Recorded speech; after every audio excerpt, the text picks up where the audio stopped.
Hi, I'm Rachel Biale and I'm a parenting consultant, and I want to talk to you about getting babies to sleep.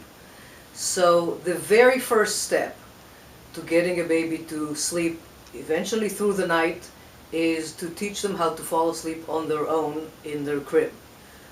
The optimal time to do that is around 3 months. Most infants and parents that I've consulted with over the years, in the first few months of life, the infant usually falls asleep on somebody's body. It may be nursing, maybe on father's shoulder, walking around, rocking, bouncing on a ball is popular.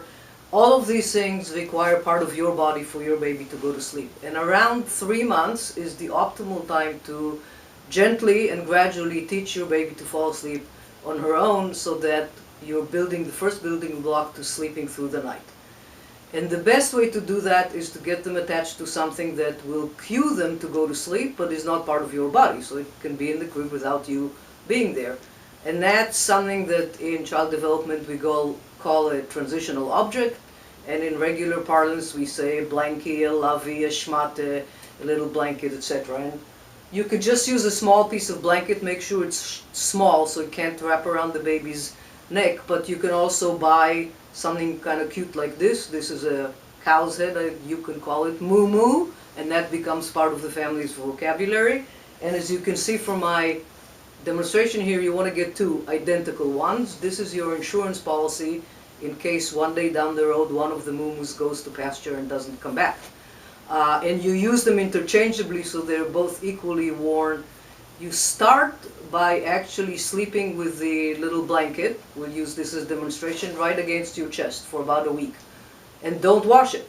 So it'll pick up the smell of, now I'm talking primarily to a nursing mother, but other parents can do this as well, picks up the smell of the body that the baby is used to falling asleep on.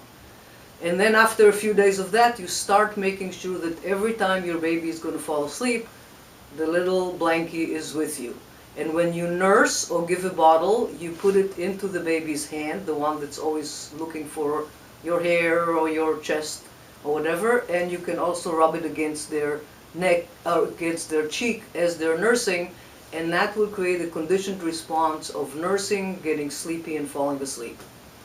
That takes usually maybe a week to 2 weeks, and you'll be able to begin to see towards the end of this period that every time you hand this little moo-moo blanket to your baby, they get drowsy. If you're going for a drive in the car and they might fall asleep, or walk in the stroller or carrier, whenever they're going to fall asleep, they should have a little blanket with them. And then once that has been established, then every time you put them in the crib, you put them down with a little blanket, and that helps them fall asleep. That's step one. We'll talk about step two in the next short segment.